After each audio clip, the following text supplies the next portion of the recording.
galera, tudo bem? Professor Rafael de Sociologia, mais uma vez aqui com vocês e dessa vez para tratar de um assunto muito interessante, chamado trabalho. Sim, trabalho e sociedade é o nosso assunto da aula de hoje, ok? Então vamos lá, vem comigo aqui.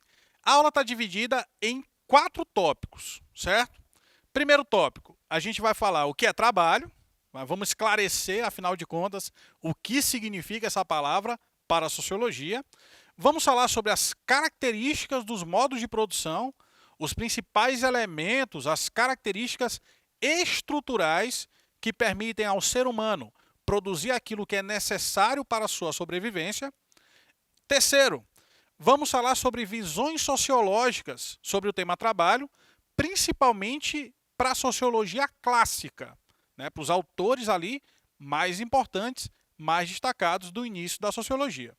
E, finalizando, vamos tratar especificamente sobre Emile Durkheim e a divisão social do trabalho. Lembrando que essa aula é dividida em 2 partes. Essa é a primeira parte, e aí no decorrer, né, na sequência aqui das gravações, a gente também vai trabalhar a segunda parte desse conteúdo. Então fica sossegado, fica tranquilo, que vai dar tudo certo. Pega teu caderno, pega tua caneta, fica atento, fica atenta nas dicas que eu vou te dar na aula de hoje. Beleza? Vamos começar então? Fechou, vamos lá. Primeiro tópico, o que é trabalho, certo? Lembra que trabalho também é uma expressão que pode ter significados diferentes, né? Só que aqui a gente vai trabalhar dentro do sentido sociológico. Eu vou te falar da etimologia da palavra. Professor, o que é isso? É a origem da palavra, de onde ela veio, e vou dizer o que os sociólogos pensam sobre o tema também. Fechado? Então vamos lá. Começa com o seguinte. Para a sociologia, o trabalho se constitui como uma relação social de produção. Toda vez que a gente fala sobre trabalho na sociologia, a gente está falando sobre produzir alguma coisa que é necessário para a nossa sobrevivência, para a nossa vida em sociedade. Tá? Então, lembra disso. Para a sociologia, o trabalho representa uma relação social de produção. Da onde vem a palavra trabalho? Agora é bacana. Se você não sabia disso, você vai saber e já vai ser assunto para tu puxar na rodinha de conversa. Da onde vem a palavra trabalho? A palavra trabalho vem do latim. Vem disso bem aqui, ó. Olha aqui no quadro. Não é muito bonito não, né? Não parece ser muito divertido não. Isso aqui é um instrumento de tortura que era utilizado na antiguidade, chamado tripalium, que significa literalmente 3 pedaços de madeira, 3 pedaços de pau, tá vendo aqui, ó? Tem um bem aqui no meio e tem 2 aqui fazendo um X. Isso aqui é um antigo instrumento de tortura. E é dessa palavra que vem a palavra trabalho. Olha que interessante. Trabalho tem como origem um instrumento de tortura. Professor, mas eu não sabia disso, não sabia que era tão negativo assim a origem da palavra. Calma que eu vou te explicar por que isso acontecia. Porque nas sociedades mais antigas, na antiguidade, na Idade Média, quem é que trabalhava? Lembra aí, Grécia Antiga, Roma Antiga. Quem trabalha lá é escravo. Trabalhar no sentido braçal é escravo que trabalha. O homem livre ele tem tempo ocioso, porque ele não trabalha. O trabalho do homem livre é diferente do trabalho braçal do escravo. É o trabalho ali da política, da intelectualidade, da arte, da filosofia. Na Idade Média, diziam o seguinte: existem uns que nasceram para rezar, outros que nasceram para guerrear e outros que nasceram para trabalhar. Quem que nasceu para trabalhar? Servo, que é a camada mais baixa da sociedade. Então percebe que da antiguidade até o final da Idade Média, a visão social sobre o trabalho era de uma coisa da ralé, de escravo, de servo, entendeu? Não era uma coisa geral ou da elite, da classe dominante. Não, pelo contrário. Quem trabalhava mesmo no sentido laboral, braçal, era a classe dominada. Era quem estava na escravidão ou na servidão. Entendeu? Por isso que tinha essa visão negativa sobre a ideia de trabalho. Por isso que trabalho estava muito ligado à ideia de castigo, à ideia até de tortura. E aí, com o passar do tempo, principalmente por conta da consolidação do capitalismo, é que trabalho passa a ser também uma coisa positiva. Passa a ser visto como um símbolo de emancipação, de independência, de dignidade. O trabalho dignifica o homem, né? Então essa perspectiva mais positiva, ela é mais recente. E a perspectiva negativa, que associa trabalho à ideia de castigo ou tortura, é lá da origem da palavra. Beleza? Dito isso, vamos seguir. O trabalho está relacionado, hoje em dia, à satisfação das necessidades dos seres humanos. Alimentar-se, proteger-se do frio e do calor, ter o que calçar, ter o que vestir. Tudo isso é obtido através das relações de produção, através das relações de trabalho. Então, mesmo que muitas vezes o trabalho seja visto como algo negativo, como algo cansativo, ele não deixa de ser algo necessário. Porque é através do trabalho e através das relações de trabalho que nós conseguimos produzir aquilo que precisamos, aquilo que necessitamos. Beleza? Dito isso, vamos adiante para as características dos modos de produção. E aqui eu vou te falar do que a gente chama de características estruturais. Estrutural porque tem a ver com estrutura. Ou seja, independente do modo de produção, pode ser capitalista, pode ser feudal, tanto faz. Existem essas características que eu vou citar para ti. Porque elas são estruturais, elas não são conjunturais. Tá? Estrutural é mais importante, está no pilar, está na estrutura dos modos de produção. Primeiramente, o que é um modo de produção? É a forma como se organiza a produção, é a forma como se organiza as relações de trabalho em determinada sociedade. E aí, para a gente falar sobre modos de produção, a gente precisa falar dessas três características, tá? Vamos lá. Primeiro, tipo predominante de propriedade. Tá? Então eu falo para ti, por exemplo, feudalismo. Aí tu lembra de quê? Feudo. Quem que é dono do feudo? Senhor feudal. Então o feudo é uma propriedade que tem um dono. Toda propriedade que tem um dono eu chamo como? Propriedade privada, muito bem. Então no feudalismo, assim como no capitalismo, existe o predomínio da propriedade privada. Em outros modelos de produção é diferente. Se a gente lembrar do Egito Antigo, por exemplo, lá na época do faraó e tal, quem era o dono das terras do Egito? O faraó. O que o faraó é? Ele é uma pessoa, mas ele também é um deus e ele também é o Estado. Então, se o faraó, que é o Estado, é dono das terras, a propriedade é de quem? Do Estado. Ela é pública, certo?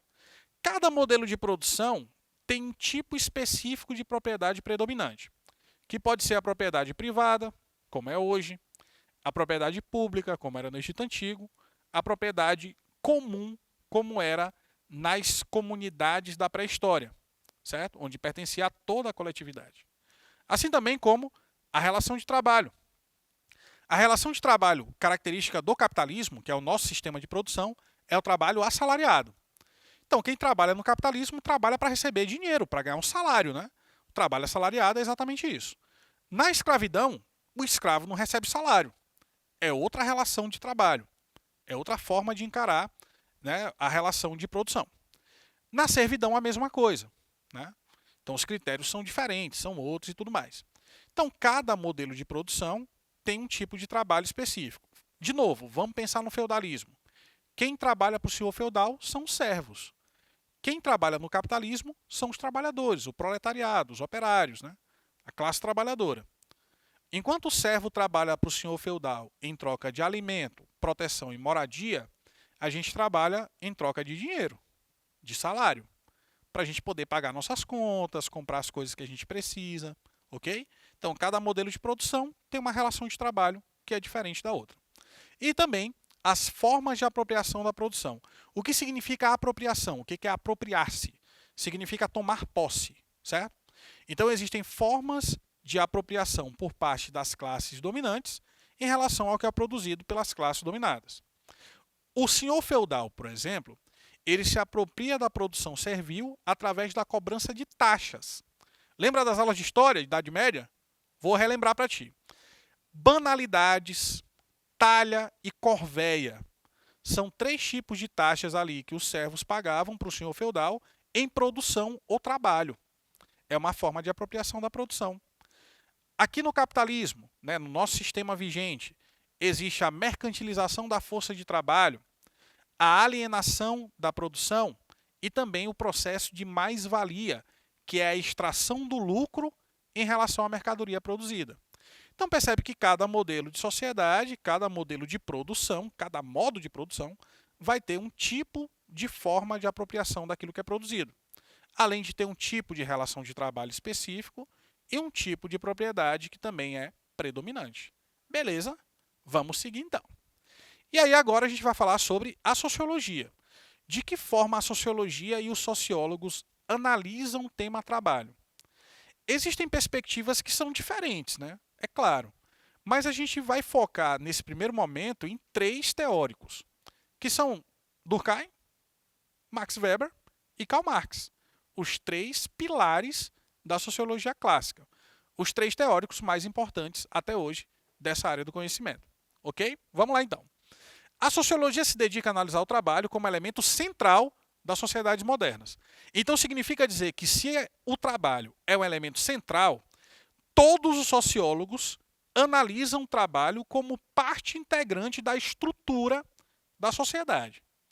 Certo? Durkheim, Max Weber, Karl Marx e os outros que vieram depois também, eles colocam o trabalho como algo fundamental para o entendimento das relações sociais.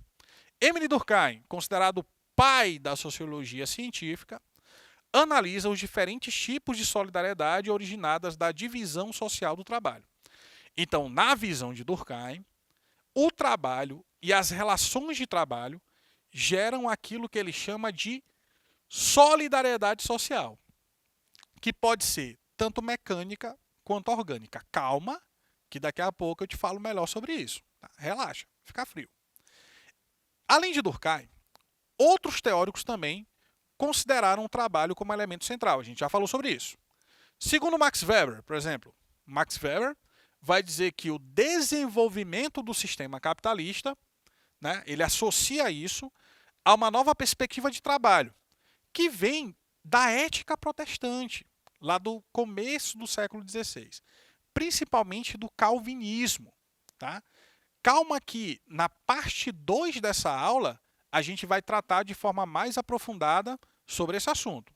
Aqui eu estou apenas citando para você de que maneira cada um dos autores aborda um tema, beleza? Mas fica atento, fica ligado que na parte 2 eu vou te explicar isso melhor. Assim também como na parte 2, eu vou explicar melhor sobre as ideias de Marx, que considerava que a divisão do trabalho gerava conflito entre as classes sociais, porque estabelecia através do trabalho uma relação de exploração, uma relação de dominação, que estabelecia uma classe dominante e uma classe dominada, que no capitalismo seria a burguesia e o proletariado. Daí que vem aquele conceito que você conhece de luta de classes, certo? É exatamente dessa análise do Karl Marx em relação ao trabalho. Mas isso eu vou aprofundar melhor na parte 2 sobre esse assunto. Tá? Então fica tranquilo, fica frio, que na parte 2 vai ficar tudo bem explicado. Nessa primeira parte, eu vou focar em Émile Durkheim. Tá? Então a gente vai pegar aquela ideia de solidariedade que eu falei ainda há pouco e vai entender melhor o que Durkheim quis dizer com isso. Certinho? Vamos lá então. Em 1894, não tem no slide, anota, 1894, Durkheim publicou um livro chamado Da Divisão do Trabalho Social. Tá? Aí nesse livro, de maneira mais pontual, de maneira mais dedicada, Durkheim analisou a questão do trabalho para a sociedade, das relações de trabalho, né, para a sociedade, para o meio social, para cada tipo de sociedade, seja ela simples ou complexa. Para Durkheim, os princípios da divisão do trabalho são mais morais do que econômicos. Atenção, hein? A divisão do trabalho, ela tem uma função eminentemente moral, muito mais do que uma função econômica. Vou repetir. A função do trabalho para Durkheim, ela é muito mais de ordem moral do que propriamente econômica. Então existe na divisão do trabalho uma função moral. Qual seria a função moral da divisão e das relações de trabalho? Seria despertar nas pessoas um sentimento de solidariedade social, de ação coletiva, de sentimento de pertencimento ao grupo, seja nas comunidades mais simples, como uma aldeia indígena, seja na sociedade capitalista industrial complexa, tanto faz. A função moral do trabalho é despertar a solidariedade social na visão de Durkheim. A divisão do trabalho é o que une os indivíduos numa sociedade, pois gera à atenção um sentimento de solidariedade entre aqueles que realizam as mesmas funções. Nesse caso, se é um sentimento de solidariedade em relação aos que realizam a mesma função, a gente chama essa solidariedade de mecânica. Se for entre as pessoas que desempenham funções distintas, diversas, a gente vai chamar de orgânica. Tá? Então, só para você perceber a diferença. Também afirmou Durkheim que quanto maior e mais complexa for a sociedade, maior será a divisão do trabalho. E isso gera a solidariedade orgânica. Ok? Aí aqui, ó, eu citei para vocês, aqui listei, as características de cada uma delas, para a gente poder entender direitinho aqui essa parte do conteúdo. Ok? Então vamos lá. Solidariedade mecânica. Quais são as características? Primeiro, não existe nas sociedades simples, onde há solidariedade mecânica, uma intensa divisão do trabalho. Não existe, não há uma divisão acentuada do trabalho. Essas sociedades são tidas como economicamente simples. Tá? Então, ó, simples, mecânica. Sociedade simples, solidariedade mecânica. As funções dos indivíduos que eles cumprem ali nas relações de trabalho, elas são semelhantes. Não existem funções diferenciadas, diversificadas. Elas são similares, são parecidas. E existe também um maior senso de coletividade. O sentimento de pertencimento ao grupo, à sociedade, é muito maior nas sociedades mais simples, onde a solidariedade é mecânica, porque os indivíduos se assemelham mais. Eles cumprem funções que são similares, que são parecidas. Ok? Anotou aí? Solidariedade mecânica? Agora vamos partir para a orgânica, para a gente poder entender melhor. Vamos lá. Solidariedade orgânica, para a gente poder fechar a aula de hoje com chave de ouro. Primeiro, na orgânica, orgânica te lembra organismo. Ok? Organismo, vários órgãos. Cada órgão tem as suas funções específicas. Existe a função do coração, a função do fígado, a função do rim e daí por diante. Não é assim que é na biologia? Pois é. Na sociologia também. Quando você vai dividindo o trabalho em funções diferentes, essas funções elas se tornam importantes para a sociedade. Então existe uma perspectiva de organismo. Né? É necessário que o empresário cumpra a função que ele tem, assim também como taxista, assim também como professor, assim também como advogado, assim também como a médica ou médico, assim também como engenheiro ou engenheira. Então, cada profissão, cada função, ela vai sendo diferenciada. E elas todas têm, né, especificidades. São diferentes e são importantes e se interligam também. Então, esse caráter orgânico de diferenciação, de diversidade, faz parte dessa divisão significativa do trabalho. As sociedades que são assim, elas são economicamente mais complexas do que aquelas onde a solidariedade seria mecânica, certo? As funções dos indivíduos se diferenciam, elas se tornam diversificadas, se tornam diferentes. E também existe um maior senso de individualidade. Olha só, na mecânica, é senso de coletividade. E na orgânica, existe um maior senso de individualidade, ao contrário da solidariedade mecânica. Ok? Dito isso, nós encerramos mais uma aula de Sociologia. Espero que tenha sido tudo bem explicado e que você tenha compreendido. E a gente se vê numa próxima aula. Tchau!